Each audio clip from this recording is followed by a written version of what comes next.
Fala, meus queridos, tudo bem com vocês? Como passar esse final de semana, essa semana, né, de futebol?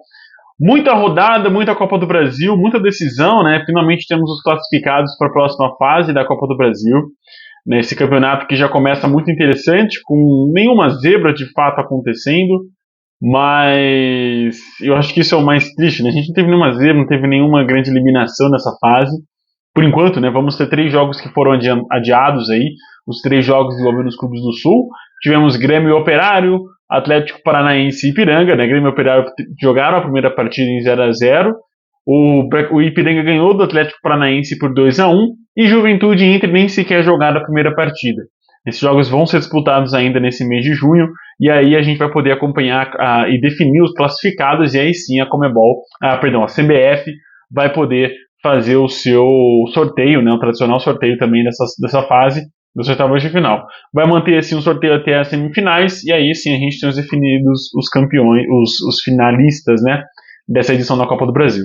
Mas, meus queridos, vamos começar então, mas antes eu vou pedir para você curtir esse vídeo, compartilhar com os amigos, vê se você tem inscrito, cara, dá essa força pra gente, se você não é inscrito aqui, dá essa força, se inscreve no canal. Eu sempre trago análise dos principais jogos, dos principais times da Série A do Campeonato Brasileiro. Não teve vídeo, né, na sexta-feira, esse vídeo veio na segunda-feira porque eu quis já trazer o vídeo da Copa do Brasil do Fortaleza, né, que jogou agora nesse final de semana. Então aqui vai ter todos esses vídeos para você poder acompanhar e assistir aqui, né, essa coletânea já do que fazer só um vídeo para esse jogo. Eu acho muito para um jogo que foi tão simples a gente comentar, né? Mas vamos começar então conversando sobre os jogos de terça-feira, quase uma semana depois. Aliás, essa semana a gente vai ter Libertadores, né? Aí as coisas voltam ao normal. Vai ter Libertadores, vai ter análise na sexta-feira. Aí no final de semana, se eu não me engano, vai ter jogo do Inter, do Grêmio. Então eu trago o vídeo na segunda-feira também. E aí, sucessivamente, vai voltando o canal, os vídeos normais. E na Copa América a gente vai trazer sempre análise nos jogos da Seleção Brasileira ou depois da rodada. Eu vou ver como que vai demorar, se vai demorar muitos dias. Mas, enfim, a gente vai analisando isso. Mas na terça-feira o Bragantino venceu e classificou em cima do Souza em Bragança Paulista, né, por 3-0. Juninho Capixaba, Gustavinho e Henry Mosqueira fizeram os gols do Massa Bruta. Foi um jogo muito fácil para o Bragantino. O Bragantino dominou do começo ao fim da partida. Foi um jogo realmente fácil, né? O Souza pouco incomodou, ou nenhum momento incomodou o Bragantino. Não foi aquele time perigoso. O time, né, paulista não se viu em nenhum momento com chances de perder a classificação ou ser ameaçado, né? Na partida de ida foi mesmo um placar mais apertado, né, com empate. O Bragantino conseguiu voltar com o empate da Paraíba, mas jogando em Bragança Paulista aí não deu chance pro Souza mesmo. 3-0 no placar. Merecida a classificação do Bragantino pelo jogo da volta. No jogo da ida, como foi um pouco mais equilibrado, aí né, as chances apareceram dos dois lados, mas nesse jogo da volta realmente o Bragantino dominou do começo ao final do jogo. Também na terça-feira a gente teve o jogaço entre Vasco e Fortaleza. Foi um jogo muito interessante de acompanhar mesmo, só com aquele asteriscozinho no topo. Foi um jogo muito fraco das defesas, né? Tanto do Vasco quanto do Fortaleza. As defesas bateram cabeça. E mais o Vasco eu acho que teve mais chances de sair vitorioso do São Januário, mas a defesa, principalmente uma partida muito abaixo do Maicon, não é o normal, né? A gente, né, conhece ele como um bom jogador, mas foi muito abaixo, não conseguiu, errou muito, principalmente no primeiro gol do Fortaleza. Ele errou a saída de jogo. No gol do Lucero também, ele conseguiu, ele deu o rebote, né, para o Lucero fazer o gol. Enfim, foi uma partida, uma noite mesmo para ele esquecer, mas a partida ficou no 3-3, né? Veguete 2 vezes, uma delas de pênalti, e Lucas Piton fizeram os gols do Vasco. Marinho, Lucero e Hércules empatou no final do jogo no chute fora da área para o Fortaleza. Nos pênaltis, o Vasco venceu por 5-4. O Léo Jardim, goleiro do Vasco, pegou a última cobrança do Fortaleza, né? O Vasco fez 100%. O Fortaleza desperdiçou a última. Merecida a classificação, acho que de ambas as equipes, né? Ambas as equipes fizeram muito bem no jogo da ida. No jogo da ida, o Fortaleza foi mais perigoso, mas faltou realmente a pontaria. Nesse jogo da volta em São Januário, o time estava muito bem na frente, mas muito mal atrás. Assim como o Vasco, ficou esse empate elástico, esse jogo bonito, vistoso de ver, com muitos gols. Eu particularmente prefiro uma partida que você consegue ver chances sendo criadas, envolvendo o time adversário, mas com poucos gols. Você consegue ver uma qualidade na defesa adversária. Mas nesse jogo em específico foi bem bacana. 3x3, 5x4 nos pênaltis, 3x3 também no agregado, como eu falei, 0x0 no Castelão, 3x3 no Januário, 5x4 nos pênaltis, o Vasco avança para a próxima fase. Na quarta-feira a gente teve a maior gama de jogos, né? Foram 6 jogos na quarta-feira, isso mesmo. 6 jogos na quarta-feira, e o Fluminense começou a quarta vencendo por 2x0. Foi um jogo muito protocolar do Flu. O Sampaio Corrêa é uma equipe muito frágil, né? E o Fluminense conseguiu jogar bem, fez já um 2x0 na volta jogando no Espírito Santo, e agora repete o mesmo placar no Maracanã por 2x0. Arias e John Kennedy fizeram os gols do Flusão. Como eu falei, um jogo muito protocolar, a equipe avança com os pés nas costas contra o Sampaio Corrêa. Botafogo passou um pouquinho de aperto, mas conseguiu também fazer um bom placar. Saiu na frente, fez o 2x0 no finalzinho do jogo, acabou tomando um gol do Vitória. Mas enfim, o Botafogo já tinha feito 1x0 no Newton Santos, foi jogar no Barradão em Salvador e conseguiu vencer de novo. Cara, fica esse critério pro Vitória. O Vitória ainda não venceu nenhum clube da Série A nesse ano, exceto o Bahia, quando fez excelentes jogos, aliás, inclusive no Campeonato Brasileiro, mas contra o restante das equipes na Série A não conseguiu vencer ainda. É um asterisco muito grave aí pro time que vai brigar contra o rebaixamento até o final do Campeonato Brasileiro.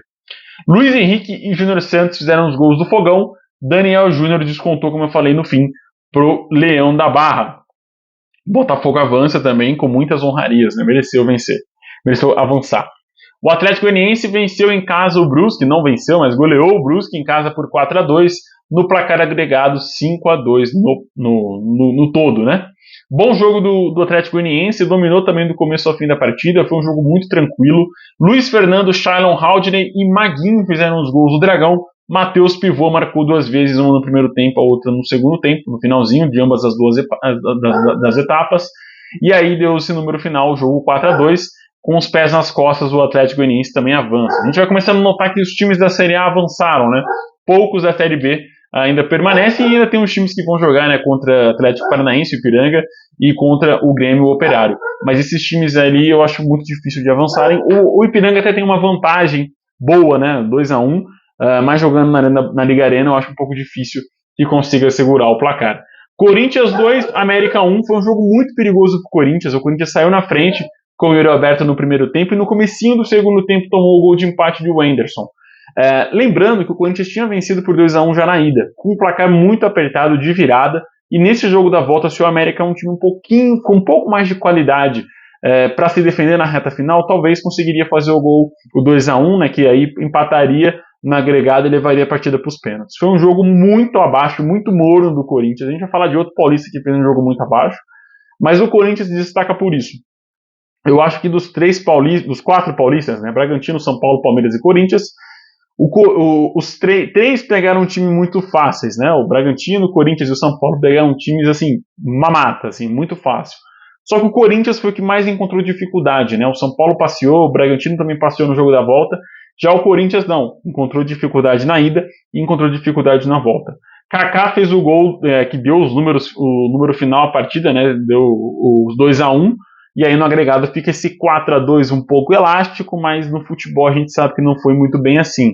O Corinthians não jogou o suficiente para justificar esse 4x2 no agregado. Talvez terminasse com um empate, 3x2, aí resumiria muito bem como foi o jogo. Inclusive o gol do Kaká, que foi o gol que deu 2x1 pro Corinthians, cara, foi uma lambança geral na defesa do América e que escancarou, né, o buraco abissal de qualidade que, inclusive, o Corinthians, que não é um time que está tendo essa qualidade toda esse ano, tem em relação à América do Rio Grande do Norte. Sport e Atlético. O Sport saiu na frente com um golaço do Barleta, né? Ex-Corinthians, fez um golaço de fora da área e deu aí os números finais ao jogo, né? O Atlético conseguiu segurar muito bem no segundo tempo. Não esperava isso do Galo, eu esperava que o Galo fosse um pouquinho mais impositivo no jogo, não conseguiu fazer isso, ficou só no 1x0 o Sport, também não teve ímpeto para conseguir fazer mais gols, né, e levar a partida para os pênaltis, como seria um 2x0, conseguisse retrocar esse 2x0. Fica esse alerta, cara, o Atlético não tá ainda muito truncado depois da derrota contra o Peñarol e também, depois da parada com a derrota do Peñarol e esse jogo, são 2 derrotas seguidas, né, isso não tinha acontecido com o Milito ainda. Óbvio que é uma derrota que tudo bem, não vai fazer diferença na Copa do Brasil, só que a gente tem que ligar o sinalzinho. O Atlético está muito travado contra o Sport, também estava muito travado contra o Peñarol. travado no sentido de um time lento, de criatividade lenta, né, e esperando muito do Hulk. Eu acho que é o contrário, a gente tem que esperar um pouco mais do Paulinho e também do próprio Scarpa. Mas nesse jogo em específico, não gostei do Galo e fico alerta aí para a próxima fase, já que vai ser um sorteio e todo mundo pega todo mundo, né? Amazonas e Flamengo também na quarta-feira, foi o jogo que encerrou a quarta-feira, né? E o Flamengo venceu por 1-0 o gol do Pedro no finzinho do jogo. Mentira, foi uns 80 minutos, vai uns 35 minutos do segundo tempo. O Pedro conseguiu fazer o gol da vitória do Flamengo. Foram 2 jogos muito abaixo do Flamengo. Por mais que você fale, Todaro, teve a bola na trave do De La Cruz, teve uma chance tal que o jogador etc. perdeu. Cara, é muito pouco porque a gente espera de um Flamengo enfrentando um time da Série B, né, que é o Amazonas, que acabou de subir na Série B, inclusive. Né, e é um time com um orçamento muito abaixo do time do Flamengo. O Flamengo está treinando, está jogando, está mantendo o mesmo time. O técnico é um técnico de ex-seleção brasileira, que conseguiu fazer rendimentos muito bons com a seleção nas eliminatórias, razoáveis para médio na Copa do Mundo, razoável para baixo, né, na Copa do Mundo. E no Flamengo ainda está com esse trabalho, assim como o Galo, muito truncado. Eu estou sentindo, assim, esse vai ser o título da thumb, tá? Os times estão travados, truncados. A gente não consegue ter um exemplo de um time que está jogando muito bem. Aí você vai falar, Todano, mas pô, o Bragantino goleou, o São Paulo goleou. Mas pegaram adversários, vamos combinar eu e você aqui, muito abaixo do que da régua que vai ser o ano. Né? O Águia de Marabá, o Souza, o próprio América do Rio Grande do Norte são times muito abaixo da régua do sarrafo que a gente espera que esses times vão enfrentar ainda nesse ano, né, nessa temporada, tanto no brasileiro como nos campeonatos internacionais. Mas fica essa ressalva, o Flamengo está bem abaixo do que eu esperava já em junho, né? A gente já está entrando em junho e o Flamengo ainda não apresentou um futebol que realmente me agrade. E vou lembrar de poucas partidas. Talvez o Fluminense no Campeonato Carioca, quando eliminou, jogou muito bem os 2 jogos. E alguma outra, né, rodada do Campeonato Brasileiro, que tem enfrentado uma equipe um pouco mais modesta. E é isso. Eu acho que o Flamengo ainda não desempenhou um futebol que eu espero. De um time milionário, bilionário quase do Flamengo. Jogando futebol brasileiro e enfrentando equipes tão distintas como é o Amazonas. Na quinta-feira a gente teve o jogo entre Criciúma e Bahia. O primeiro jogo foi equilibrado na Bahia, o Criciúma conseguiu se segurar, conseguiu se defender, mas jogando em casa vacilou demais na reta final. Também levou muito perigo ao gol do Bahia, é verdade, criou bastante. Mas o Bahia foi mortal, cara. Nas chances que teve na reta final, marcou 2 gols com Carlos de Penha e Jean Lucas, e fez os gols aí e conseguiu avançar o time na próxima fase. O Bahia nesse jogo já mostrava alguns sintomas ali de que talvez encontraria alguma dificuldade na Copa do Nordeste, e não vou dar spoilers, né? O Bahia também jogou, mas acabou eliminado. E nesse jogo o Bahia conseguiu avançar com o placar agregado de 3-0. Fica um saldo positivo, né? O Bahia voltou a vencer uma equipe da Série A, agora na Copa do Brasil, e jogando razoável para bem, conseguiu se defender, teve algumas chances de mais perigo para o Criciúma, mas na reta final fica esse saldo positivaço que nas 2 chances que teve conseguiu fazer o 2-0. Em Ribeirão Preto, a minha cidade onde eu estou falando nesse momento, o Botafogo conseguiu o empate com o Palmeiras em 0-0, só que no jogo de ida o Palmeiras venceu por 2-1. Foi um jogo muito abaixo do esperado das 2 equipes. O Botafogo precisando vencer, precisando fazer o gol de empate, né, 1-0 levaria a partida para os pênaltis, apresentou muito pouco de repertório. Né, não conseguiu criar, não conseguiu envolver o Palmeiras em nenhum momento, e um Palmeiras muito despreocupado com o jogo. Era notório que o Palmeiras não estava tão envolvido com essa partida. Mas era uma partida de Copa do Brasil que ia decidir a classificação, pôr milhões no bolso. Beleza, meu querido, mas pensando num time como o Palmeiras, que vai ter essa partida da Libertadores, só que na semana seguinte vai ter uma partida, nessa partida pela Copa do Brasil, e na semana seguinte vai ter uma partida decisiva para a Libertadores, onde a equipe vai poder talvez confirmar ou manter a melhor campanha geral da Libertadores, né, e decidir todos os jogos em casa, em possíveis classificações até a semifinal. É óbvio que o Palmeiras ia optar pela prioridade física, né, que os jogadores se desgastem mais nas partidas da Copa do Brasil, da Libertadores, do que numa partida de Copa do Brasil. O Palmeiras sabia que poderia se segurar, e vários outros fatores envolveram que essa partida fosse tão abaixo. O gramado do Santa Cruz, no estádio do Botafogo, não é tão bom, é um gramado muito alto, que para muito a bola, é um gramado difícil para você correr e ter velocidade de trocação de passe. Inclusive o Botafogo encontrou muito essa dificuldade nesse jogo. E eu vou falar agora de Ribeirão Pretano para talvez algum Ribeirão Pretano que esteja assistindo. Mas esse gramado do Botafogo está prejudicando, inclusive, um modo da equipe jogar, porque você não consegue ter rapidez, não consegue ter fluidez no troca de passe. No jogo no Allianz Parque, quando o Botafogo teve a chance de ter essa facilidade, essa velocidade na troca de passes, cara, foi um jogo muito equilibrado no Allianz Parque. O Botafogo teve chances no primeiro tempo, inclusive, de sair na frente, e no segundo tempo fez o gol de empate, né? Na sequência, o Estevão fez o gol da vitória do Palmeiras. Mas o Santa Cruz, cara, foi um jogo muito moroso, muito difícil de assistir, aquele jogo lento, sonolento. Enfim, não gostei desse jogo. Para mim, não teve uma equipe melhor que se saiu melhor nesse duelo. Foi realmente duas equipes que apresentaram muito pouco do futebol. Você vai falar, Tadaro, mas o Botafogo segurou uma equipe com o Palmeiras. Cara, você jogando em casa, precisando vencer, precisando apresentar um futebol, e você sendo uma equipe de Série B de Campeonato Brasileiro e Série A1 de Campeonato Paulista, é muito pouco você segurar um resultado ali.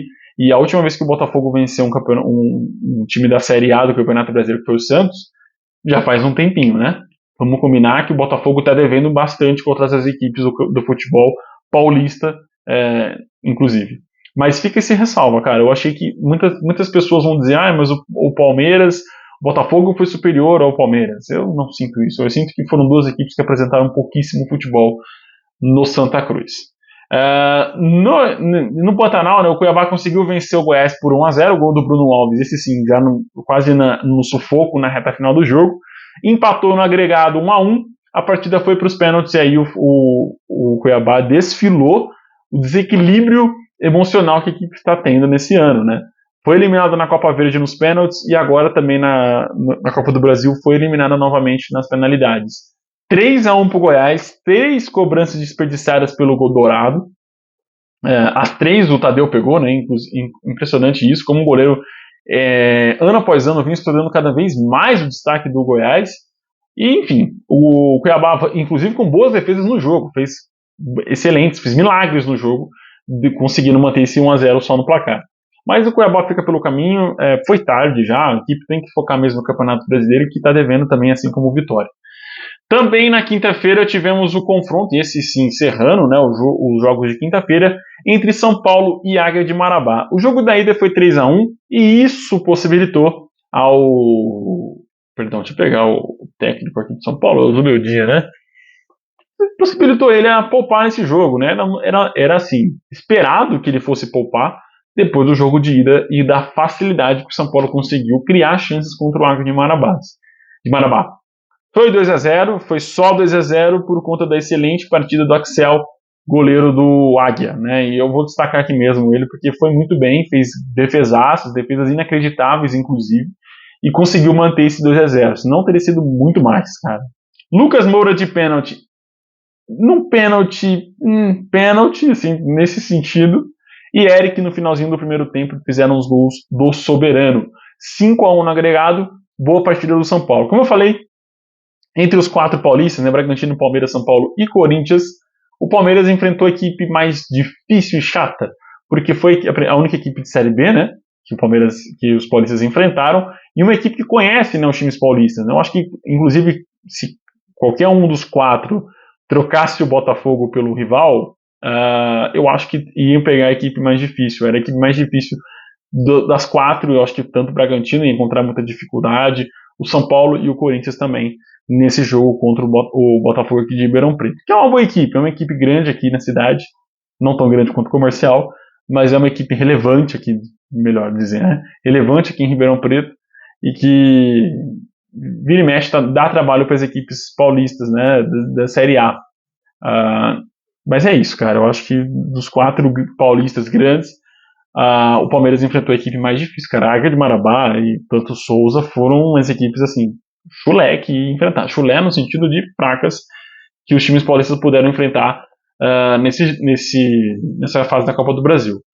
Se tratando de Copa do Nordeste, vamos falar de 2 equipes da Série A que vacilaram, assim como eu, que não fiz a postagem delas para vocês.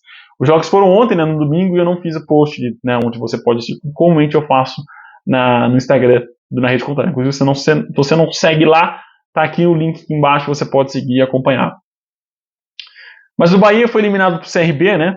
O Bahia com a melhor campanha na Copa do Nordeste, vencendo muitos jogos, inclusive tinha vencido já o CRB.